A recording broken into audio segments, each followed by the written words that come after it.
Good afternoon and welcome to another episode of Nerd's Eye View. In case you haven't heard, my name is Roach and on this side of the table is Toby, our resident movie theorist.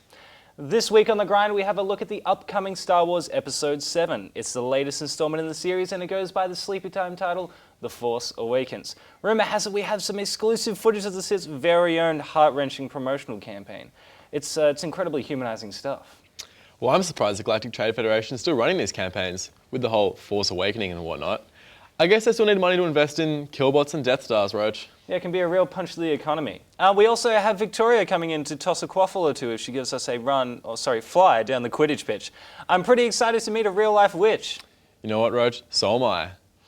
Well, we also have a list of must-play titles to tick off before the end of 2015. There's a bunch of great new games that need your attention desperately, and we're on a mission to get them played. They're so needy. It's like their sole purpose in life is just to suck the time out of my day.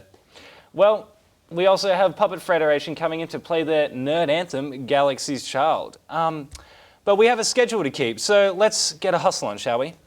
Sure thing. Just let me grab my retro gaming console. I can't present without it. Okay, maybe not this time, Roach. It's Toby. It's definitely a relic. As many of you already know, Star Wars The Force Awakens is coming to cinemas this holiday season, and the suspense leading up to it is getting people a little nerd crazy. So crazy, in fact, the Empire has come down to planet Earth to show the citizens of planet E37 just how human life as a Dark Jedi can be.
Oh man, those Sith are just like us. I wonder why they have such a bad rep. They're clearly just trying to find their way like the rest of us. I mean, who are we to judge galactic conquest? Do you work for Google? But Google doesn't subconsciously control and subordinate an entire population for the sake of a trade confederation. That's just ridiculous. Okay, well before we get fired, let's move on to Quidditch. The team went out the other day to get a look at Australia's very own Quidditch team. Let's take a look. We're here today at Fawkner Park at a game between the Blackburn Basilics and the Melbourne Matacors. And despite the lack of spells and wizards, there's certainly magic in the air. The Australian Quidditch Association, popularly known as the AQA, was formed in 2011. The ultimate goal is the Quaffle Cup, held annually here in November and December. The Quaffle Cup is the biggest cup of the Quidditch tournament, where both teams try to remain supreme. The Quaffle Cup is scheduled to take place in 2015 here in Melbourne, and the Blackburn Basilics will attempt to win the cup for the first time. And unlike Harry, they'll hopefully not choke on the Golden Stitch. This is Carl Regin reporting live from Fawkner Park. Back to you in the studio. Well, that was electrifying. I mean, it looks dangerous. It's okay, Toby. It's just Quidditch, you know, quaffles and snitches and that kind of thing. Oh, so nothing to do with eyeballs or frogs? Well, not in the strictest sense, no. Ah, well then, just in time. Over here we have Victoria Inge, who's coming to talk a little bit about Harry Potter.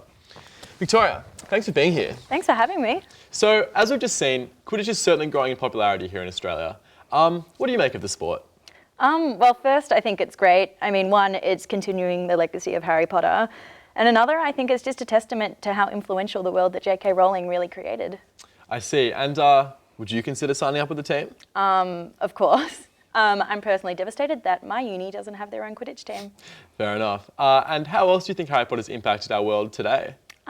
I think it's had such a big impact because each experience that everyone's had with it is so personal. But for me personally, I've made lifelong friends because of Harry Potter, and it's taught me so much about bravery and humility. Right on. And when did you start to become interested in Harry Potter? What appealed to you about the series? I was in year 1 when I first got given my first few books by my cousins, and I wanted to get into it because everyone really liked it, and then it just kind of snowballed from there and it became an obsession, and yeah, it's just such a big part of my life. Yeah, I'm sure a lot of people could relate. And we have to ask, Gryffindor, Ravenclaw, Hufflepuff or Slytherin? Ooh. Which house would you choose? Tough question. I think it's so easy to fall into that trap of being like, I'm a Gryffindor. But definitely as I've grown older, I've really resonated with the Hufflepuff team the most because of their kindness and their quirkiness. Although I'd still like to think I have Gryffindor tendencies. I'm sure a lot of people feel the same way. Yeah. So it's very clear that Harry Potter still impacts our culture today. And as we can see by how huge Quidditch has become in Australia, if you're interested in becoming part of a growing movement here in Australia and want a proper nerd's eye view of things, go to www.quidditch.org.au for more information about training, registration and session times. Victoria, thank you so much for your time. Thanks for having me. And now, let's move on to Roach's must-plays for 2015. I'm pretty sure I know what you're going to say. Let's hope so, Toby. So first on the list is a new release indie title called Rampage Nights. It was produced by fantasy developers at the Czech studio Rake in the Grass. Rampage Nights chances players with roguelike tile-smashing fun. As with all modern procedural RPGs, Rampage Nights owes a lot of its flavour to a light-hearted attitude and a pinch of nostalgia. Players are asked to embark on a quest through a dark forest with a variety of classes to choose from. The games maintain the hardcore arcade feel, setting the game to permadeath even on the normal difficulty, punishing those who are not prepared.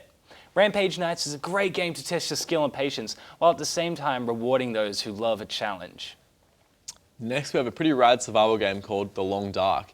It's currently still in pre-alpha as an early access game, but it's scary how much it's already accomplished in the wake of so many first-person survival games. The Long Dark takes a long way around in its approach to gameplay, as it forces the player to stop and consider the basics of survival. It's you against the elements. No zombies, no mutants, and no gritty online strangers. It's just you versus the North Canadian wilderness. The atmosphere of the world takes the player on a journey of solitude and player discovery. In its simplicity, The Long Dark lets the player figuratively stop and smell the roses. Another game we can't forget is Endless Legend. The Endless franchise has been producing high-quality, high-fantasy games since 2012, but only recently has the studio Amplitude taken on the 4X genre. The game starts out with a difficult learning curve, with an almost unnerving amount of content to comprehend. But after a few games, you'll get the hang of the ebb and flow, and before you know it, you'll be trying to explain it to your friends too. This really is a must-play. But I actually really want to play Rampage Nights when I get home. What do you say? Well, Roach, so do I, but too bad it's not a cooperative game. Well, it can be a cooperative game if you want it to be. Not when I'm playing. Anyway, nice. Well reviewed, very articulate. I got excited about those games just by watching. In fact, The Long Dark, truly fantastic review. Well, I guess you can say that considering you reviewed it. Exactly. Anyway, that brings us to the end of our final segment. We hope you've enjoyed the program. We've laughed, we've learned, and we've cried. I really hope no one's cried during our episode. You know what? I saw you shed a few sneaky tears when you heard you had to be athletic to play Quidditch, Roach. Hey, look, I'm working on it at the moment. My athleticism is working. Well, I don't want to crush you, but someone needs to. I wouldn't even try. You're only going to hurt yourself. All right, I'm not even going to accept that negativity. But anyway, we'd like to thank everyone for tuning in and keeping a nerd's eye view on things. But before you go, we have a special guest. Here in the studio, we have Puppet Federation, here to play the excellent original, Galaxy's Child. Man, I'm really excited to hear these guys play. It's a real treat for the viewers. After all this time with you, Roach, they deserve it. Take it away, guys. A fling in the past, invoked from a crisis, wasn't even planned, forgotten. Don't think you'd understand, it was more than a fantasy, 91% accuracy.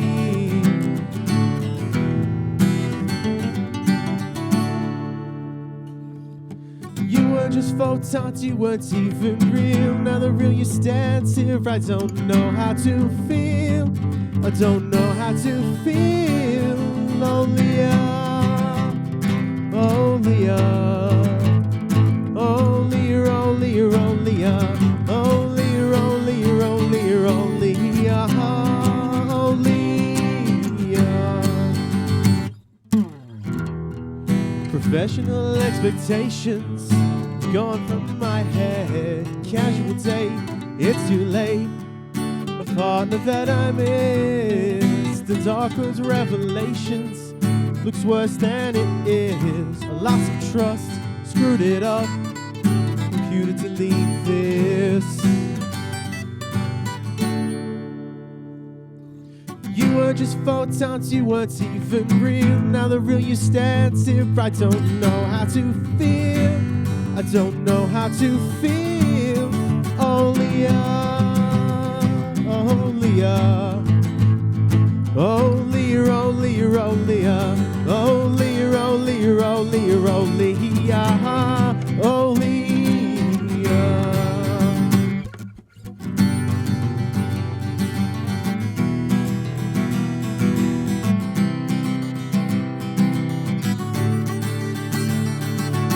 disaster strikes, crisis again. Forced to work together, we make amends. We look back fondly, you should have seen your face. Now friendship remains in its place. Oh, you were just photons, you weren't even real. Now the real you stands here, I don't know how to feel. Only you're only you're only you're only only you're only you're only you're only only only